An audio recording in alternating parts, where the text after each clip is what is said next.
Assalamu alaikum students.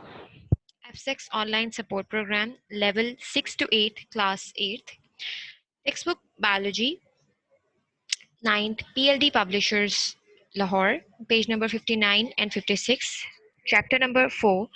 Topic today will be cellular structures and functions. Resources textbook introduction or summary of the lesson. In today's lecture we will be able to understand the concept of cellular structures and functions, particularly cytoplasm and cytoskeleton. Class 8 Subject Biology Week 8 by AppSex Online Support Program. Topic 2 and your teacher is Miss Aisha Abid. Let's have a quick recap about what we have learned. Yesterday is that we learned about cell wall. Cell wall is the outermost boundary of the cell and it is a protective covering outside the plant cells. Particularly it is absent in animal cells.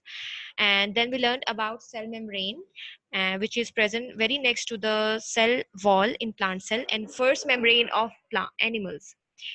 Then we learned about the fluid mosaic model of cell membrane. Let's have a look at this video to understand both topics. We all know that living organisms are made of cells. A cell, in turn, is made of a number of parts.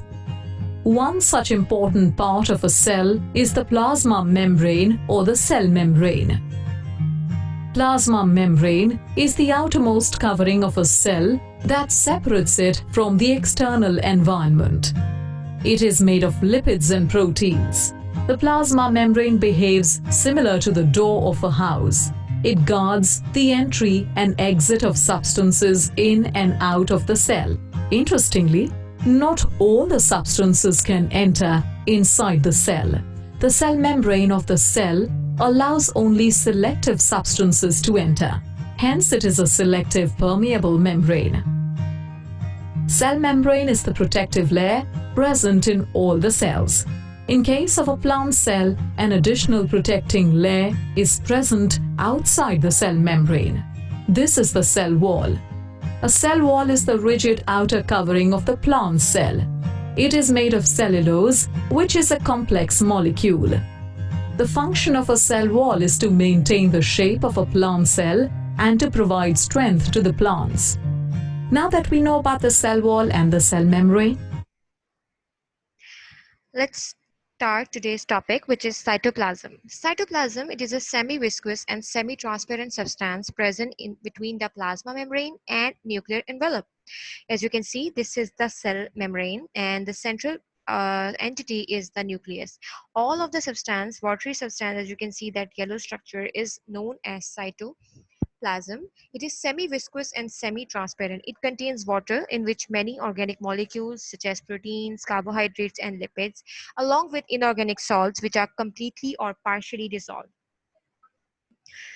There is a video regarding cytoplasm.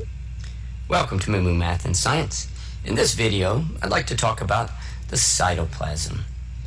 The cytoplasm is a gel-like fluid found in cells and the organelles suspended within.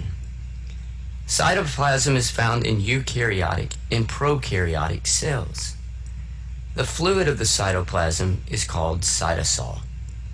The organelles are found floating in this liquid. Along with the cytoskeleton, the cytoplasm helps give the cell its shape. Think of filling up a water balloon. Without cytoplasm, the cell would be deflated and the materials would not be able to pass easily from one organelle to another. In addition, there are important molecules dissolved in the cytosol. You will find enzymes, glucose, fatty acids, sugars, and amino acids that are used to keep the cell working. Waste products are also dissolved before they are taken in by vacuoles or sent out of the cell. The cytoplasm is also the site of ATP production through the process of glycolysis when glucose is converted into pyruvate and 2 ATPs are generated. In addition, the enzymes found in the cytosol help break down larger molecules. So there we go, the very important fluid of living cells, the cytoplasm. Thanks for watching and Moo Math. Now, Cytoplasm, what is the function of cytoplasm exactly? Cytoplasm provides space for the proper functioning of organelles and also act as a site for various biochemical metabolic reactions such as glycolysis, in which glucose is broken down during the process known as cellular respiration, which we have already studied in the previous video which we have watched. All of those chemical reactions are occurring where? In cytoplasm. As you can see here in the picture, the substance present between the uh, space present in the cell is known as cytoplasm, and the boundary is cell membrane. In the center, there is a nucleus, and in the cell, there are certain specific organelles which are spread around along the length of the cell. Next topic is cytoskeleton. Cytoskeleton, it is a network of microfilaments and microtubules, because as we all know, all living organisms, they are built upon some structure. Like we humans, we are built upon a skeleton. We have a proper skeleton system. A cell is also having a skeleton system, which is known as a cytoskeleton. The components are microfilaments and microtubules. Just like the walls of our houses are made up of some bricks and some cement, there are some, these are some microtubules, these are microfilaments. They are all completing the form or the network of cytoskeleton. Microtubules are made up of tubulin proteins and are used by cells to hold their shapes. They are also the major component of cilia and flagella in microorganisms. Microfilament are thinner and are made up of actin protein. They help the cells to change their shapes. As you can see here, this is a cell membrane of the cell, and here in between different organelles such as the mitochondria are present, and cytoskeleton is present in purple in color, and these are the microtubules, these are microfilaments. They are completely describing the structure of cytoskeleton. Let's have a look at this video to understand the concept of cytoskeleton completely.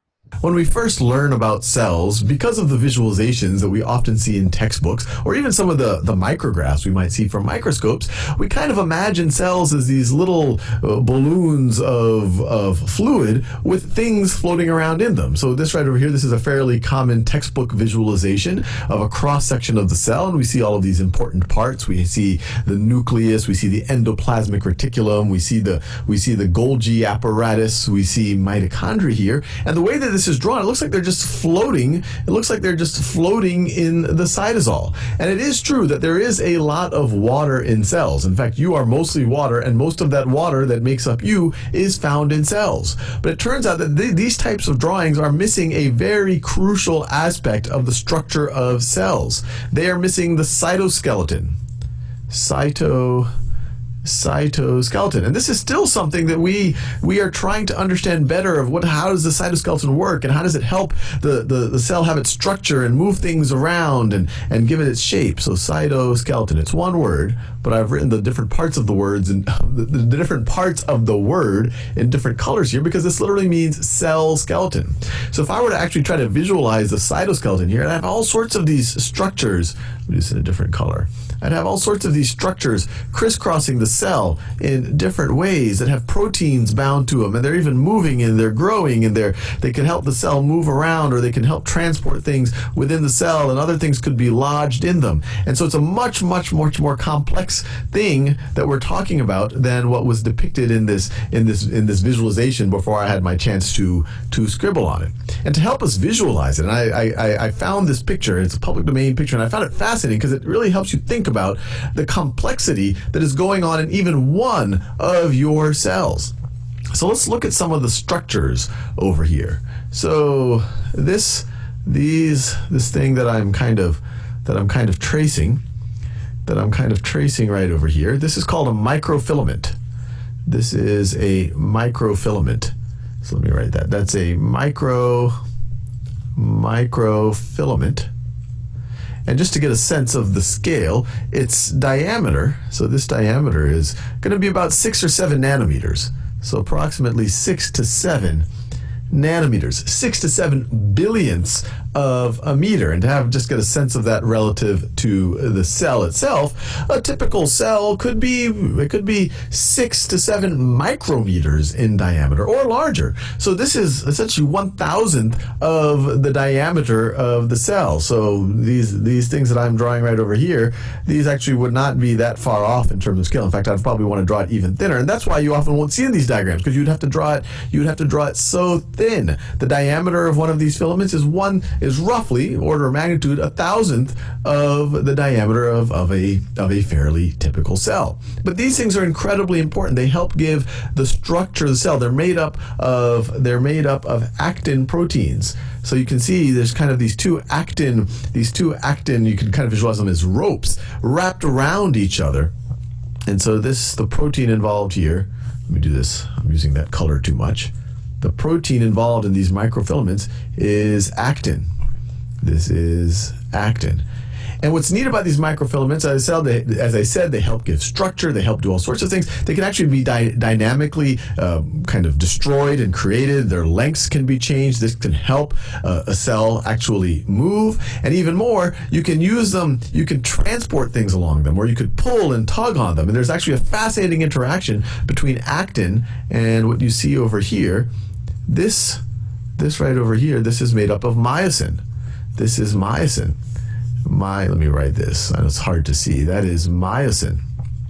Myosin.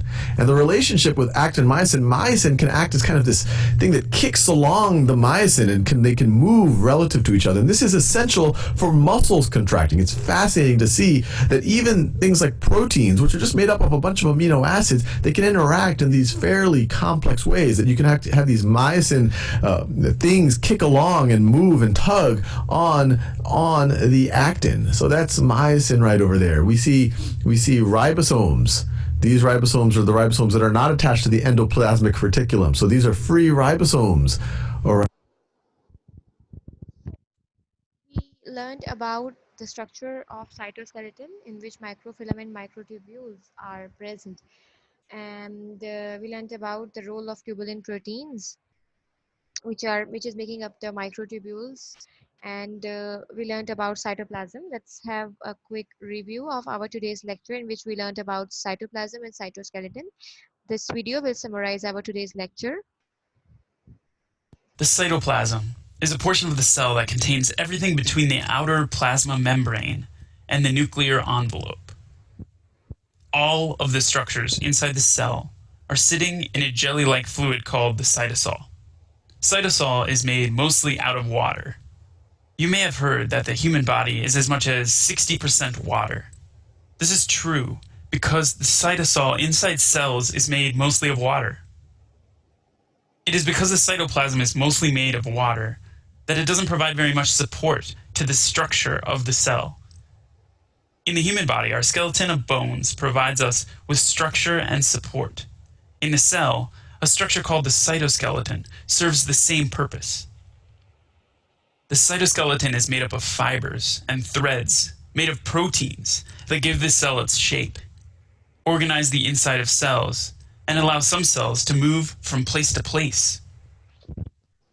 The largest of the fibers found in the cell, microtubules, are used by some cells to form tiny thread-like structures called flagella and cilia. These tiny structures can be used for cell movement. Within the cytoskeleton, microtubules also organize the inside of the cell. Microtubules are like the rafters of a building. They provide support and organization to the interior of the cell, covering just about every part of the cell other than the things inside the nuclear envelope. The cytoplasm is a general term that can be used to represent many of the diverse contents inside the cell.